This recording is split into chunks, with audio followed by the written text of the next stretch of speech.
Adaptions of H.P. Lovecraft stories are always exciting, but an upcoming movie based on the author's works is even more fascinating because it serves as a remake of a 1985 cult classic.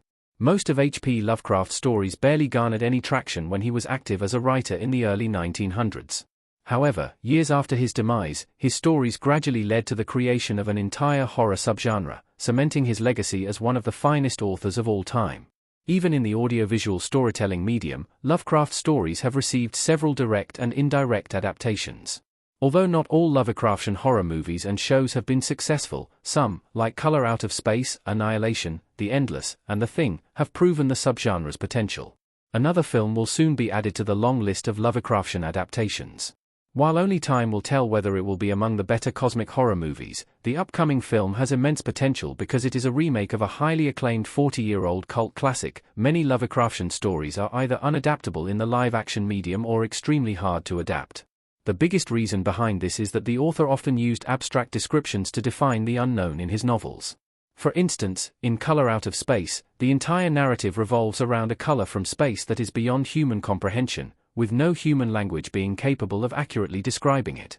However, similar to the handful of successful Lovecraft adaptations, 1985's Reanimator achieved the rare feat of capturing the essence of the late horror author's work. Although Reanimator largely remains underappreciated compared to most mainstream horror flicks of its time, its 94% Rotten Tomatoes score proves it has aged incredibly well. With its remake now confirmed, the modernized take on the film and the original story could actually benefit from the 1985 movie's cult classic status. Movies based on Lovecraft's works are often met with skepticism because of how challenging it can be to adapt the author's work. However, the 1985 film's reputation could help the remake generate a more positive response from viewers even before its release.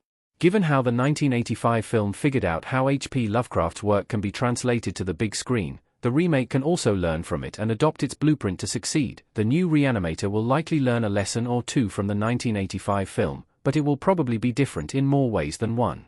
It is already being promoted as a modernized take on the story, which could potentially change everything from its setting to its main character beats. The first film was also a loose adaptation of the original Lovecraftian tale. If the new Reanimator attempts to be a more loyal take on the original story, it would be significantly different from the 1985 film. Regardless of how different the Lovecraft movie ends up being, however, it undoubtedly has the potential to etch its own identity in the cosmic horror subgenre and encourage more filmmakers to adapt H.P. Lovecraft's works.